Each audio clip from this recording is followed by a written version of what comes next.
প্রযুক্তির বিকাশের সাথে সাথে সময় এতটাই বদলে গেছে যে এখন আমাদের অনেক কিছুই শিখতে হয় তরুণদের কাছে।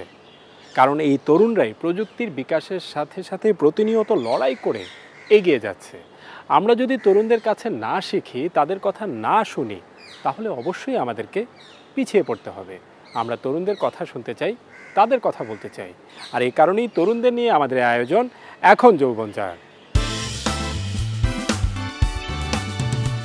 আমি আশিকুর রহমান চৌধুরী আপনাদের সবাইকে স্বাগত জানাচ্ছি। প্রথমেই মনে করিয়ে দিতে চাই যে তরুণদের নিয়ে আমাদের এই আয়োজন এখন যৌবনচার এটি পাক্ষিকভাবে মঙ্গলবার প্রচারিত হয় সন্ধ্যা ৬টা ৪৫ মিনিটে।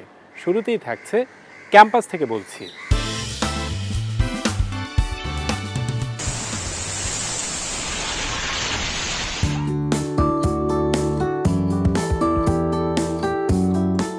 আমাদের দেশেও সুযোগ থাকবে এবং আমাদের বিদেশেও সুযোগ থাকবে, যেহেতু ক্লাইমেট চেঞ্জ একটি গ্লোবাল ইস্যু। আমরা প্রায়ই লক্ষ্য করি যে পড়ালেখার বিষয় হিসেবে কিছু ট্রেডিশনাল সাবজেক্টের বাইরে শিক্ষার্থীরা খুব বেশি চিন্তা করতে পারেন না, এর বাইরেও কিছু কিছু শিক্ষার্থী ঠিকই চিন্তা করতে পারছেন। এই যেমন আমাদের সাথে দেখা হয়েছিল পরিবেশ বিজ্ঞানের একদল শিক্ষার্থীর সাথে, যারা কিনা জলবায়ু পরিবর্তন নিয়ে ব্যাপক আগ্রহের সাথে পড়ালেখা করে যাচ্ছেন। জানা গেল তারা যে বিশ্ববিদ্যালয়ে এই জলবায়ু পরিবর্তন নিয়ে পড়ালেখা করছেন, সেখানে বিশ্বে প্রথমবারের মতো জলবায়ু পরিবর্তনের বিষয়ে মাস্টার্স কোর্স চালু করা হয়েছে। আরও জানা গেল যে কিভাবে তারা পড়ালেখা করতে করতে এই জলবায়ু পরিবর্তন নিয়ে বৈশ্বিক পরিমণ্ডলে ইতিমধ্যে কাজ শুরু করে দিয়েছেন।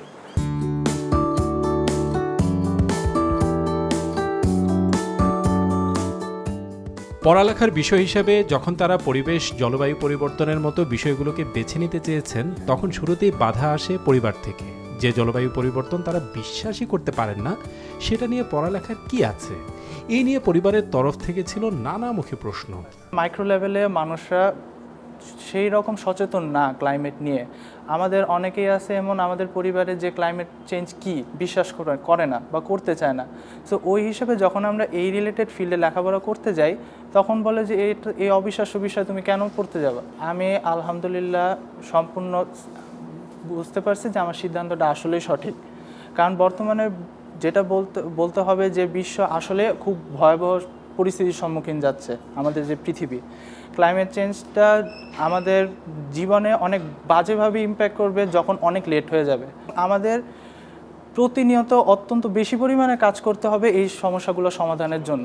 তো আমি বলবো আসলেই সামনে হিউজ ফিল্ড আছে এবং আমাদেরও মাইক্রো লেভেল থেকে একবারে পারিবারিক লেভেল থেকে আমাদের বাচ্চাদেরকে আরও বেশি উৎসাহিত করতে হবে এই ফিল্ডে আসার জন্য।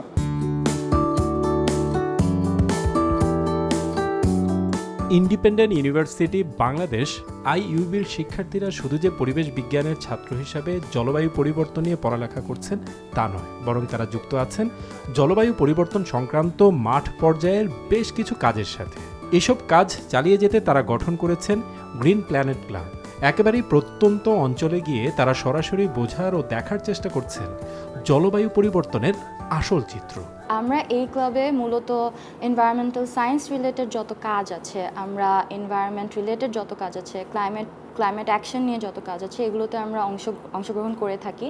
এক্ষেত্রে আমরা স্কুল, কলেজ, ইউনিভার্সিটির সব ধরনের স্টুডেন্টদেরকে ইনভলভ করি। যেমন আমাদের ইউনিভার্সিটি আমরা প্রত্যেকটি ডিপার্টমেন্ট থেকে স্টুডেন্টদেরকে ইনভলভ করে আমরা অনেক জায়গায় যেয়ে তারপরে রিমোট এরিয়াসগুলোতে বাংলাদেশের ছোট থেকে শুরু করে সব মাইক্রো লেভেল থেকে শুরু করে সবাইকে অ্যাওয়ারনেস দিয়ে থাকি।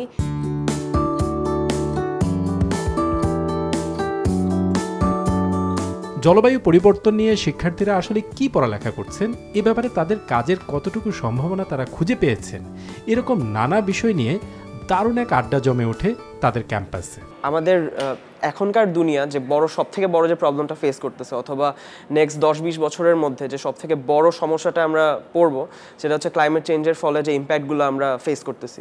এগুলো হচ্ছে আমাদের সবথেকে বড় ইস্যুস, ওয়ার্ল্ড ওয়াইড ইস্যুস। তো এগুলো জানা, এগুলোর কার কি responsibility as a human, as a student or as a citizen, তোমার কি রেসপন্সিবিলিটিস, তুমি কি করতে পারো, তোমার কোন অ্যাকশনসের কনসিকুয়েন্স কি হবে, তুমি কি কনজিউম করতেছো, কোন রিসোর্সের কনজিউমের ফলে তুমি ওয়ার্ল্ডের কি ক্ষতি করতেছো। তো এই সব বিষয়গুলো চলে আসে হচ্ছে ক্লাইমেট চেঞ্জের যদি আমরা স্টাডিটা করি। তো ডেফিনেটলি এটা অনেক ইম্পর্টেন্ট। আমাদের দেশেও সুযোগ থাকবে এবং আমাদের বিদেশেও সুযোগ থাকবে, যেহেতু ক্লাইমেট চেঞ্জ একটি গ্লোবাল ইস্যু। সো বিদেশে তো আমরা দেখেছি যে বিভিন্ন ধরনের ইস্যুতে হচ্ছে প্রতিটি দেশই হচ্ছে অনেক অ্যাক্টিভ ক্লাইমেট চেঞ্জে, এবং ক্লাইমেট চেঞ্জ বিষয়টা আস্তে আস্তে বাংলাদেশের প্রত্যেকটা সেক্টরের সাথেই কানেক্ট হয়ে যাবে। সো আমাদের এখানে পসিবিলিটি অনেক বেশি। ক্লাইমেট চেঞ্জের উপর সবাই আস্তে আস্তে পড়তে পড়তে তখন ডিমান্ড কম্পিটিশন অনেক বেড়ে যাবে। তো তখন এনজিওস, তারপর যত সব আরও মানে সংগঠন আছে ওইখানে সব একসাথে হলে এখানকার এটা একটা ক্যারিয়ার বেস কাজ হয়ে যাবে।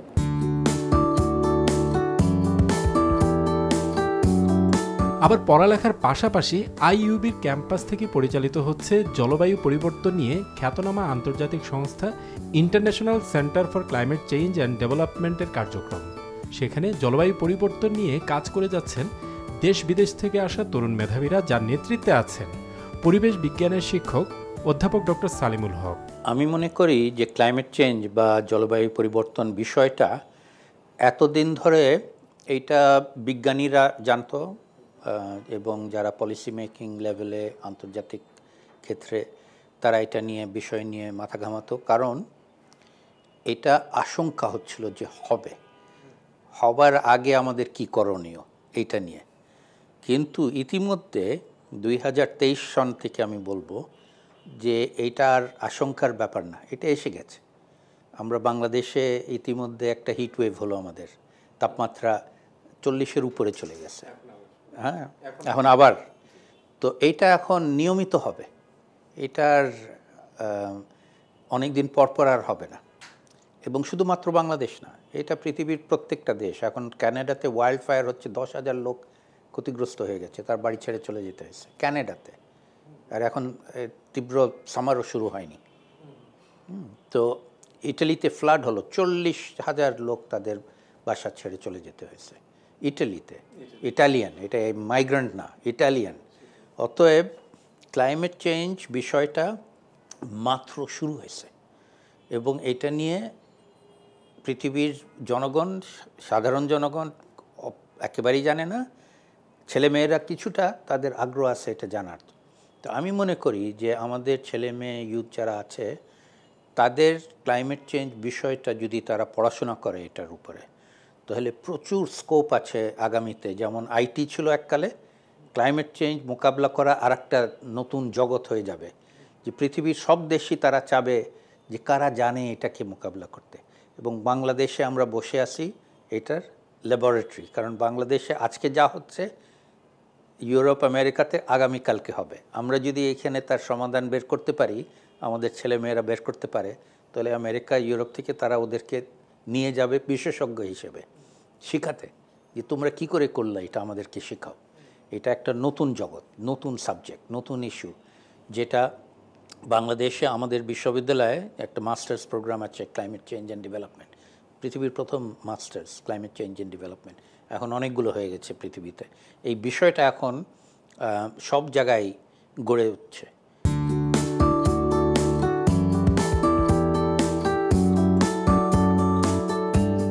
জলবায়ু পরিবর্তন নিয়ে ইতোমধ্যে উচ্চশিক্ষা শেষ করে যারা এখন বাংলাদেশের জন্য কাজ করছেন, কথা হয় সেরকমই দুজন তরুণ গবেষকের সাথে।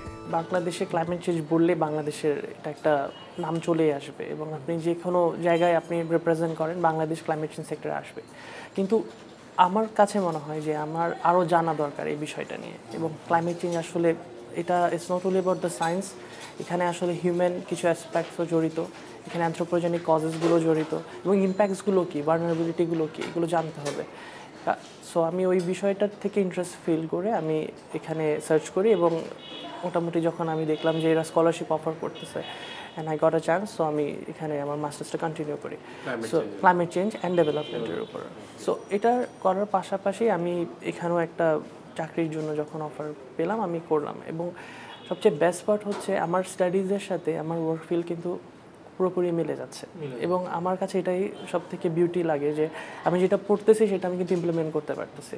আমরা ক্লাইমেট চেঞ্জের দ্বারাতে যদি দেখি, ক্লাইমেট চেঞ্জের জন্য কিন্তু অনেক ধরনেরও কাজ হয়ে থাকে, যেমন আমরা ক্যাম্পেইনিং দেখে থাকি, ফ্রাইডেজ ফর ফিউচারের কাজ হয়ে থাকে দেখা থাকে। তারপর হচ্ছে আমাদের মতো রিসার্চ অর্গানাইজেশন যারা আছে ওইখান থেকে হচ্ছে আমরা ইয়াং রিসার্চার্স হিসাবে আমরা ইউথদেরকে নিয়ে থাকি, এমপ্লয় করে থাকি, ইন্টার্নশিপে ট্রেনিংও দিয়ে থাকি। আর পরবর্তীতে আমরা যখন কোনো ধরেন রুরাল সাইডে যেয়ে থাকি বা ভিলেজ এরিয়াতে যেয়ে থাকি তখন হচ্ছে ট্রেনিং করানো, ওয়ার্কশপ করানো, এটাও আমরা ইউথদের দ্বারাই করে থাকি। তো আমি নিজে একটা এনভায়রনমেন্টের স্টুডেন্ট ছিলাম, আইইউবিতেই পড়াশোনা হয়েছে, মাস্টার্স এখান থেকে করা হয়েছে। আমি দেখেছি যে থ্রু আউট মাই ক্যারিয়ার অপরচুনিটিসটা আস্তে আস্তে গ্রো করছে। ইন্টারন্যাশনালি কিন্তু অনেক ধরনের অপরচুনিটি থাকে, যেমন হচ্ছে আপনার কনসালটেন্সিস হয়ে থাকে, ধরেন হচ্ছে অন লোকাল এরিয়ার অ্যাডাপ্টেশন অথবা লস অ্যান্ড ড্যামেজ অথবা হচ্ছে ক্লাইমেট ফাইন্যান্সিংয়ের উপরে। আদার দ্যান দ্যাট আমরা দেখে থাকি যে বাংলাদেশকে কিন্তু একটা হটস্পট হিসেবে ধরা থাকে, এক্সাম্পল হিসাবে যে ক্লাইমেট চেঞ্জের উপরে। তো তখন বলা হয় যে যদি ক্লাইমেট চেঞ্জ জানতে হয় তাহলে হচ্ছে বাইরের থেকেও মানুষ কিন্তু ঘুরে এসে আবার বাংলাদেশি একটা এক্সাম্পলের জন্য দেখতে আসে অথবা রিসার্চের জন্য ঘুরে আসে। যে জলবায়ু পরিবর্তনের বিষয়টি নিয়ে এখন সারা বিশ্বে কাজ হচ্ছে, গবেষণা হচ্ছে, সেখানে বাংলাদেশেও এই নিয়ে কাজ করার নানামুখী সুযোগ এসেছে তরুণদের জন্য। কারণ বাংলাদেশ জলবায়ু পরিবর্তনের সবচেয়ে নির্মম শিকার দেশগুলোর একটি, যে দেশ থেকে তরুণরাই পারে জোরালো আওয়াজ তুলতে। সে লক্ষ্যে বৈশ্বিক পরিমণ্ডলে তরুণদের এখন থেকেই প্রস্তুত হতে হবে পড়ালেখার মাধ্যমে, কাজের মাধ্যমে।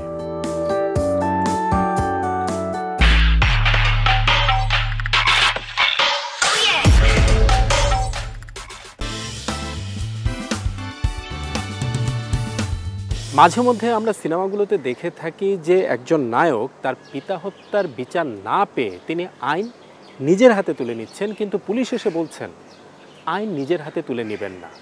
বাস্তব জীবনে ওই নায়কের মতো নির্মম পরিস্থিতির শিকার একজন মুস্তাফিজকে আমরা পেয়েছিলাম, যিনি কিনা 29 বছর আগে শিশু থাকা অবস্থায় চোখের সামনে দেখেছিলেন যে কিভাবে তার বাবাকে হত্যা করা হচ্ছে।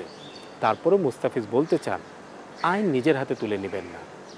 মুস্তাফিজ আইন নিজের হাতে তুলে না নিয়ে বরং আইনকে পেশা হিসেবে বেছে নিয়েছিলেন এবং একজন তরুণ আইনজীবী হয়ে আইনি লড়াই চালিয়ে শেষমেশ তিনি পিতা হত্যার বিচার পেয়েছেন আদালতের একটি রায়ের মধ্য দিয়ে। মুস্তাফিজ তখন 6 বছরের শিশু। ওই সময় নিজের চোখের সামনে যে দৃশ্য তাকে দেখতে হয়েছে তা যে কোনো সিনেমার গল্পকেও হার মানাবে। আমার বয়স ছিল হচ্ছে 6 বছর। আমি হচ্ছে আমার ওই বাবা মার সাথে আমি ওই রুমেই থাকতাম।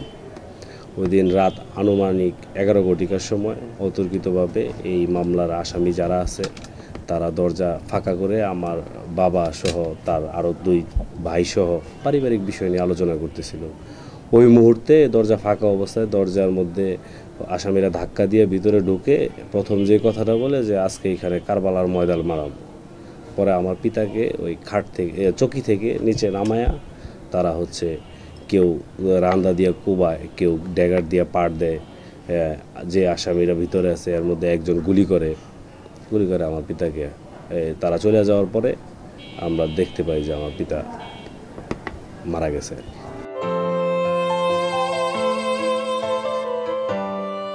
উনত্রিশ বছর আগের ওই ঘটনায় গাজীপুর শ্রীপুর থানায় একটি মামলা হয়েছিল, কিন্তু একসময় মুস্তাফিজের পরিবার বুঝে গেলেন অপরাধীরা এতটাই প্রভাবশালী যে এই মামলায় সুষ্ঠু বিচার পাওয়া প্রায় অসম্ভব। বছরের পর বছর গড়ায়, বিচার আর মেলে না। শিশু থেকে তরুণ হয়ে ওঠা মুস্তাফিজ তখন কি করবেন? বাবার খুনের বিচার না পেয়ে আইন নিজের হাতেই তুলে নেবেন? না, মুস্তাফিজ সেটি করলেন না।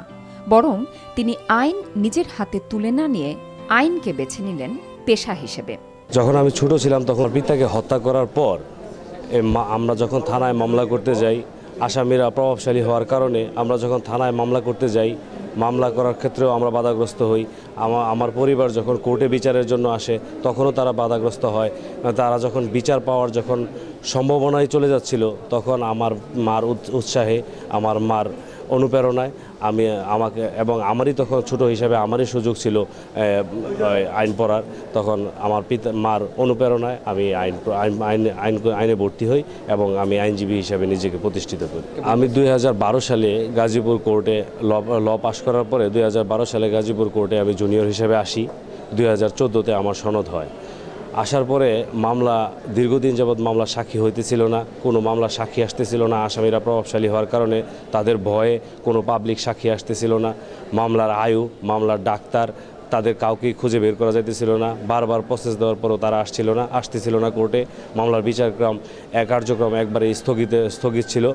আমি যখন 2014 সালে আমার সনদ হয় তখন থেকে আমি এই পাবলিক সাক্ষীদের, এলাকা যারা সাক্ষী ছিল মামলায়, তাদেরকে আশ্বস্ত করি কোর্টে আমি থাকবো আইনজীবী হিসাবে। আমি এখন আইনজীবী, আমি থাকলে তারা অবয়ে সাক্ষীটা দিতে পারবে।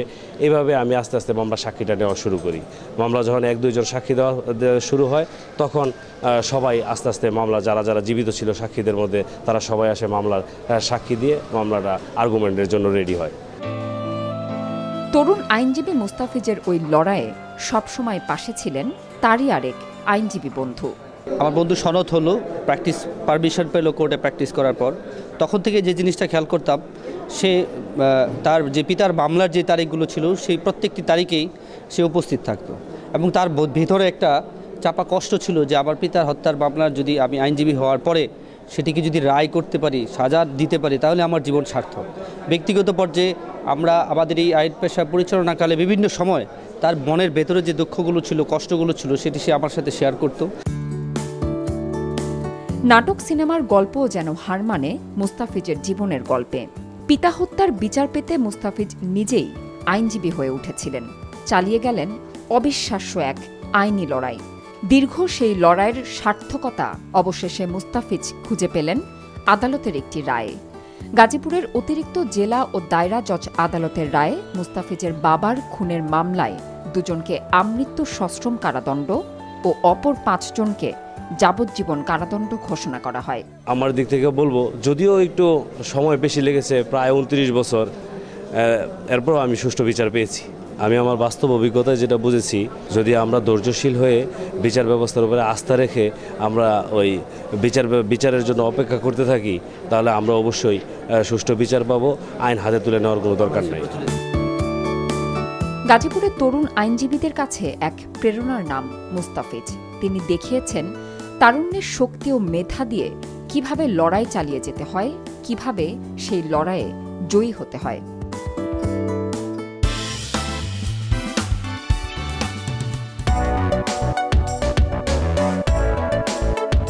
আমার এখানে এরকম উন্মুক্ত পরিবেশে ঘুরে বেড়ানো ছাগল আসলে ঢাকার ভিতরে বা ঢাকার আশেপাশে একসাথে এত ছাগল কোনো সময় এক জায়গায় পাবে না। বিশ্ববিদ্যালয়ে উচ্চশিক্ষা শেষ করে নাবিদ চাকরি না করে গুলশান এলাকায় একটি রেস্টুরেন্ট দিয়েছিলেন, চেয়েছিলেন উদ্যোক্তা হওয়ার জন্য। ওই সময় দেশি বিদেশি ক্রেতাদের উপস্থিতিতে নাবিদের ওই রেস্টুরেন্টটি বেশ জমজমাট হয়ে ওঠে। কিন্তু হোলি আর্টিজেনে জঙ্গি হামলার ঘটনার পর গুলশান এলাকায় অন্যান্য রেস্টুরেন্টের মতো নাবিদের এই রেস্টুরেন্টটিও সিলগালা করে দেওয়া হয়। তারপর নাবিদ বেশ কয়েকটি ব্যবসার মাধ্যমে চেষ্টা করেছিলেন ঘুরে দাঁড়াতে, কিন্তু কোথাও তিনি ইতিবাচক সাড়া পাচ্ছিলেন না। শেষমেশ নাবিদ ইতিবাচক সাড়া পেলেন ছাগলের ব্যবসার মাধ্যমে, যে ছাগলকে আমরা প্রায়ই অবজ্ঞাসূচক শব্দ ব্যবহার করে অবহেলার চোখে দেখে থাকি। অথচ নাবিদ এই ছাগল দিয়ে ঢাকা শহরে এমন একটি সেন্টার গড়ে তুলেছেন, এমন একটি ছাগলের হাব গড়ে তুলেছেন, যেখানে কিনা গ্রাম থেকে খামারিরা ঢাকা শহরে আসেন নাবিদের ছাগল কেনার জন্য।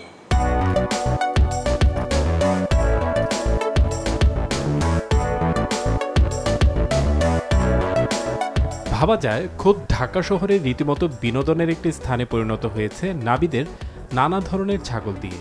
এখানে যারা ছাগল কিনতে আসেন তাদের উদ্দেশ্য থাকে খোলামেলা পরিবেশে তাদের শিশুরা ছাগলের সাথে কিছু সময় কাটাবে, ঘুরে বেড়াবে, তারপর পছন্দ করে তারা একটি ছাগল কিনে নেবেন এবং সবশেষে তার মাংস প্যাকেট করে বাসায় নিয়ে যাবেন। আমার এখানে এরকম উন্মুক্ত পরিবেশে ঘুরে বেড়ানো ছাগল আসলে ঢাকার ভিতরে বা ঢাকার আশেপাশে একসাথে এত ছাগল কোনো সময় এক জায়গায় পাবে না। হয়তোবা তাদের কিনতে যেতে হলে হাটে যেতে হবে। স্যার, এটা আসলে হাট না, একটা হাবের মতো, কিন্তু তার এই জিনিসগুলি পাচ্ছে যে একটা সুস্থ ছাগল মাঠে দৌড়ায় বেড়াচ্ছে, আমি আমার ছেলের আকিকা করতে চাই বা একটা ছোট একটা ছাগল নিজেরা কিনে খেতে চাই, তারা এখানে এসে একদম গ্রামীণ পরিবেশের মতো দেখে পছন্দ করে তারা আমাদের থেকে এটা লাইভ ওটা কিনে নিয়ে যেতে পারবে, সেই সুযোগটা আমরা রাখছি। সবচেয়ে বেশি আরও তারা এনজয় করে যারা যখন বিকালবেলা আসে। বিকাল সময় আমরা সকাল এবং বিকাল 2 বেলা ছাগলগুলিকে আমাদের সামনে যে বিশাল বড় মাঠটা আছে ওখানে ছেড়ে দিই। বিকালবেলা যখন তারা আসে এবং ইভেন যারা বাচ্চা কাচ্চা নিয়ে আসে তারা সবাই খুব এনজয় করে এবং আমরা কাউকে আটকাই না বাচ্চা কাচ্চারা এসে ছাগলের সাথে খেলতেছে, বাপ মারা এখানে চেয়ারের সামনে বসে আছে, একটা সানসেটও দেখতেছে, বসেও আছে, প্লাস যদি কারো ছাগল দরকার হয় তাহলে ছাগলটা নিয়ে চলে যাচ্ছে। এছাড়াও ভাই আমাদের কিন্তু এখানে একটা ওই স্লটারিং সার্ভিসটারও ব্যবস্থা রেখেছি, যাতে একটা কাস্টমার দুটো ছাগল কিনলো ওই জবাইয়ের জন্য যাতে আরেক জায়গায় যেতে না হয়, তারা এইখানেই ফুল ওয়ান স্টপ সলিউশন, যারা সব কিছু এখানেই পায়, এই ব্যবস্থাটা আমরা করে রেখেছি আর কি।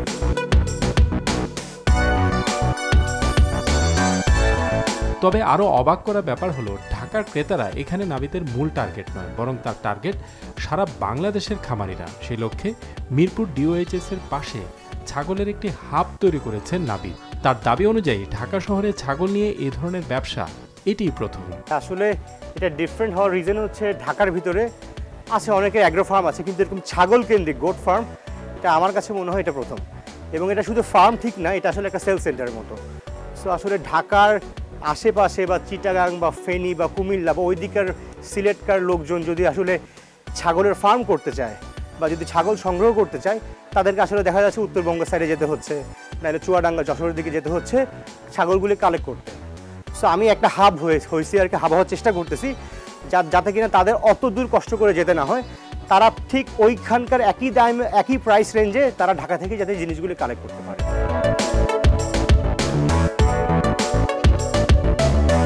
বিশ্ববিদ্যালয় থেকে উচ্চশিক্ষা শেষ করে নাবিদের ইচ্ছা ছিল নিজে কিছু করবেন, উদ্যোক্তা হবেন। সে লক্ষ্যে তাকে নানা ধরনের তিক্ত অভিজ্ঞতার মধ্য দিয়ে যেতে হয়েছে। অনেক অভিজ্ঞতার পর তিনি এই গবাদি পশুর মাঝেই খুঁজে পেলেন ঘুরে দাঁড়ানোর অবলম্বন। প্রতিষ্ঠিত করলেন আন-নূর অর্গানিক ফার্ম। বাইং হাউসের ব্যবসাও করেছি। আমার একটা গুলশান 2 একটা রেস্টুরেন্ট ছিল, ওই রেস্টুরেন্টটা বন্ধ হয়ে গেছে হোলি আর্টিসের একটা ইনসিডেন্টের পরে।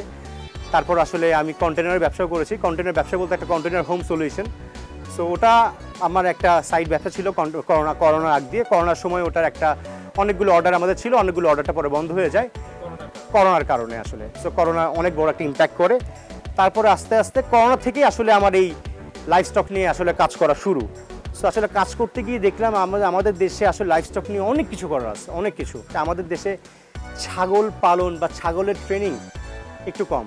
সো এরকম অনেক মানুষ আসতে চায়, যদি কেউ এসে আমাদের এখানে থেকে ছাগল সম্পর্কে জানতে চায়, সেই সুবিধা কিন্তু আমাদের এখানে আছে। আমরা কোনো টাকা পয়সার কিছু না, তারা আসবে দেখবে, কোনো জিনিস যদি জানতে চায় আমরা তাদেরকে হেল্প করবো। আমাদের ম্যানেজার আছে, সুপারভাইজার আছে, আরও অনেক লোকজন আছে। সো যতটুকু সম্ভব। এবং এছাড়া যারা খামারিরা আমাদের থেকে ছাগলগুলি কিনে নিয়ে যাচ্ছে, আফটার সেল সার্ভিস হিসাবে তাদেরকে আমরা সর্বাত্মক চেষ্টা করতেছি, কোনো ছাগল অসুস্থ হয়ে গেলে কীভাবে কী করতে হবে, কোন ট্রিটমেন্ট করতে হবে, সেই সব সাপোর্ট আমরা তাদেরকে দেওয়ার চেষ্টা করি সবসময়।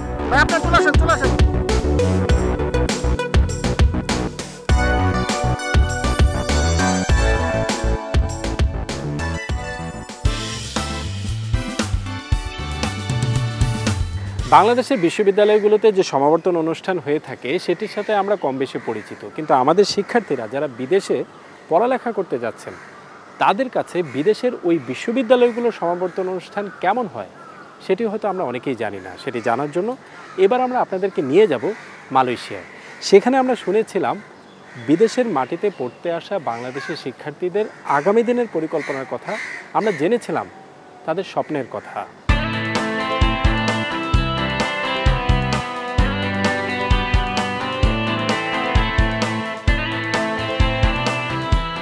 সারা জীবনের একটা স্বপ্ন পূরণের একটা সন্ধিক্ষণ আজকে। তো অনেক বেশি ভালো লাগছে বাবা মাকে প্রাউড ফিল করতে পেরে, এবং বিদেশের মাটিতে এই যতদিন যতটা কষ্ট ছিল বা যত স্ট্রাগল, বাইরে বাবা মাকে ছেড়ে থাকা, এখানে সার্ভাইভ করা, একা একা চলা, সব কিছুই আজকে সার্থক মনে হচ্ছে। তার সাথে ফার্স্ট ক্লাস অনার্স ডিগ্রি লাভ করে আরও বেশি ভালো লাগছে। বিদেশের মাটি বলে কিছু নাই, আমার কাছে মনে হয়েছে যে এটা আমার আরেকটা ঘর হয়ে গেছে। সো অনেক ইন্টারন্যাশনাল স্টুডেন্টের কাছেই এরকমই একটা ব্যাপার।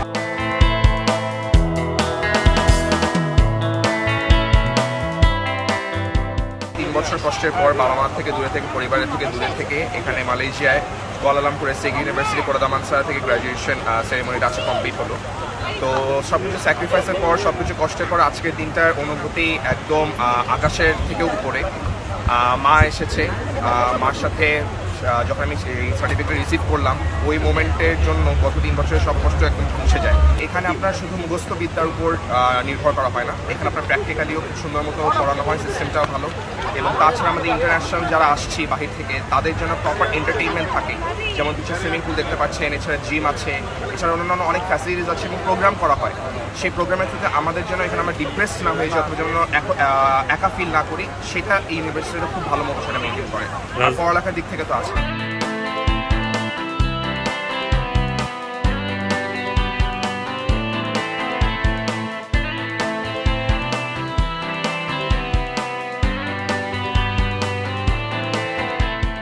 এত বছর যে কষ্ট করেছি পড়াশোনা করে সেটার অ্যাচিভমেন্ট আজকে হাতে পাচ্ছি, এটা চিন্তা করি অনেক বেশি ভালো লাগতেছে যে এতদিনের কষ্ট আজকে ফলটাও পাচ্ছি।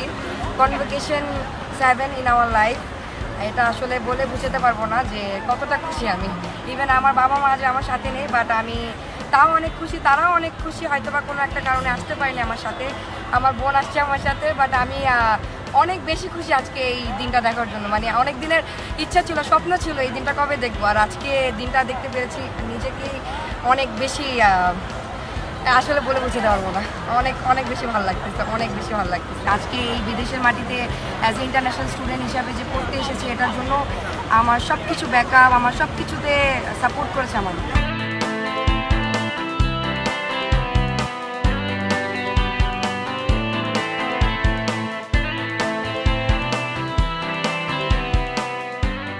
অনেক ভালো লাগছে।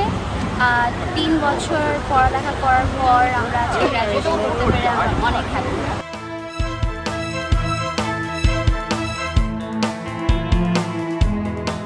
দর্শক, আমরা চলে এসেছি অনুষ্ঠানের শেষ পর্যায়ে। শেষ করার আগে তরুণদের উদ্দেশ্যে বলতে চাই, এটি আপনাদেরই অনুষ্ঠান, তাই আপনাদের বেশি বেশি মতামত আশা করছি। মতামত পাঠানোর ঠিকানা এখন যৌবন যার, এই 3টি শব্দের সংক্ষিপ্ত রূপ ejj@ntbbd.com। আমাদের এই অনুষ্ঠানটি দেখতে পাবেন আমাদের অফিসিয়াল ওয়েবসাইটে www.ntbbd.com। আবার আমাদের এই অনুষ্ঠানটি দেখতে পাবেন আমাদের অফিসিয়াল ইউটিউব কিংবা ভেরিফাইড ফেসবুক পেজে। দর্শক, আজ এই পর্যন্তই। ভালো থাকুন, সুস্থ থাকুন, নিরাপদে থাকুন, আর অবশ্যই আস্থা রাখুন তারুণ্যের শক্তির উপর।